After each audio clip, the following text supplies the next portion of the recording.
नमस्ते, मेरा नाम है रिया सक्सेना और आप सभी का स्वागत है मेरे YouTube चैनल कवित्री पर। तो जैसे कि नाम है कवित्री, मैं कविताएं लिखती हूँ, लेकिन आज मैं आप सबके साथ एक कहानी साझा करना चाहती हूँ। तो कहानी को शुरू करने से पहले मैं आप सबसे विनती करती हूँ कि इस वीडियो को एंड तक देखें, क्योंकि इस वीडियो के एंड में मैं कुछ इम्पोर्टेंट अनाउंसमेंट करने वाली हूँ। तो शुरू करते हैं मेरी कहानी।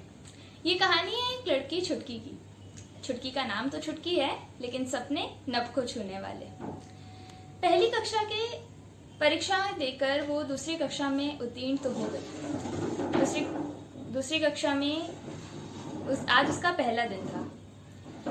अपनी नई सफेद चमकदार यूनिफॉर्म पहनकर छुटकी स्कूल गई।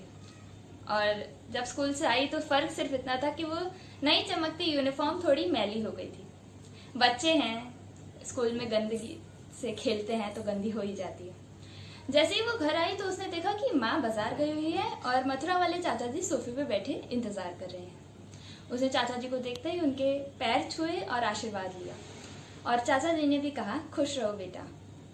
अपने दिन भर का स्कूल का बताते हुए, अपनी बातें करते हुए छुटकी उनकी गोद में बैठ गई।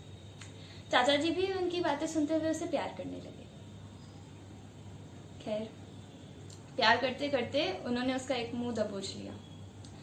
छुटकी नादान थी, ना समझ थी, लेकिन दर्द का एहसास उसे भी था। वो चीख नहीं पा रही थी क्योंकि उसका एक मुंह उन्होंने अपने हाथ से दबोच रखा था। ऐसा बीतते बीतते बहुत साल हो गए और फिर एक दिन खबर आई कि छुटकी के पिताजी का तबादला हो रहा है दिल्ली में। तो सब इस बात से थोड़े दुखी तो थे क्योंकि उन्हें अपनी पुश्तैनी जमीन और ये घर छोड़ के दिल्ली जाना पड़ रहा था, लेकिन छुटकी थोड़ी खुश थी कि अब वो अपना एक नया जीवन शुरू करेगी। यहाँ आके छठी कक्षा में उसने एक स्कूल में दाखिला ले लिया। वहां भी उसके ज्यादा कुछ दोस्त बने नहीं क्योंकि उसका रंग सांवला था और उसके बालों में हमेशा तेल लगा रहता था। उसके बाद छुटकी को नृत्य सीखने का बहुत मन था, कथक। तो पिताजी ने एक कथक टीचर को ढूंढ के उसकी कथक की शिक्षा दीक्षा करवाना शुरू कर दिया।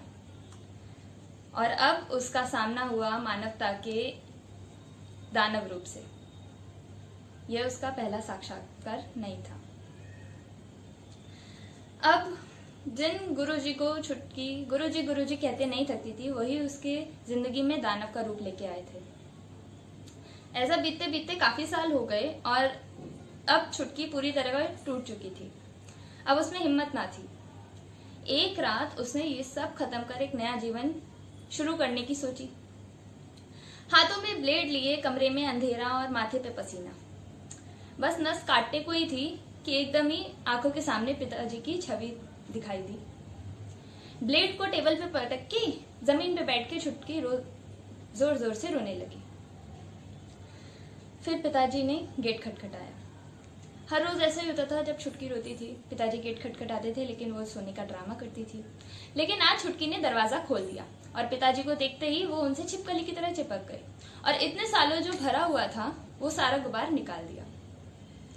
वहीं पे उसी कमरे में वो पिताजी की गोद में सो गई, मानो इतने सालों बाद सुरक्षा की नींद सोई हो। फिर जैसा वो चाहती थी कि अगली सुबह उसका एक नया जीवन शुरू हो, ऐसा ही हुआ। पिताजी उसे साइकाट्रिस्ट के पास ले गए और हाँ, उसके दोषियों की सजा के लिए कार्यवाही भी शुरू हो गई। लेकिन एक मलाल हमेशा रहा कि छुटकी तो डांस सीख नहीं पाएगी, लेकिन पिताजी ने उसके लिए भी एक काम किया कि एक शिक्षिका को घर पे बुलाया गया ताकि वो नृत्य सीख सके। आज छुटकी का अपना एक नृत्य कला केंद्र है जहाँ पे वो नृत्य सिखाती है और रोज रात यही बात सोचती है कि अगर उस दिन वो कदम उठा लिया होता तो क्या वो पिताजी का वो सपना पूरा कर पाती, क्या वो कथक बच्चों को सिखा पाती। इसलिए आप सबसे ये दरख्वास्त है मेरी, विनती है मेरी कि कोई भी कदम उठाने से पहले, अपनी जान खत्म करने से पहले ये सोच लीजिए कि उसके पीछे कितने लोगों के मन जुड़े हैं आपसे, कितने लोगों के दिल जुड़े हैं आपसे, कितने लोगों के सपने जुड़े हैं, स्पेशली हमारे पेरेंट्स के। और हाँ, मैंने वीडियो की शुरुआत में कहा था कि मुझे वीडियो के एंड में एक अनाउंसमेंट करनी है। तो वो अनाउंसमेंट ये है कि मेरी दोस्त विभूति गौतम ने अपने इंस्टाग्राम पर एक IGTV वीडियो शेयर की है डिप्रेशन से रिलेटेड, जिसके बारे में मैं यहाँ ज़्यादा कोई बात नहीं करूँगी। आप लोग वो वीडियो खुद जाके देखिएगा, लिंक जो है डिस्क्रिप्शन में है। और ये कहानी कैसी लगी ज़रूर बताइएगा, लाइक शेयर कमेंट करना मत भूलिएगा। मेरा चैनल सब्सक्राइब करना फ्री है, तो प्लीज़ मेरा चैनल सब्सक्राइब कीजिएगा। जल्दी मिलेंगे, नमस्ते।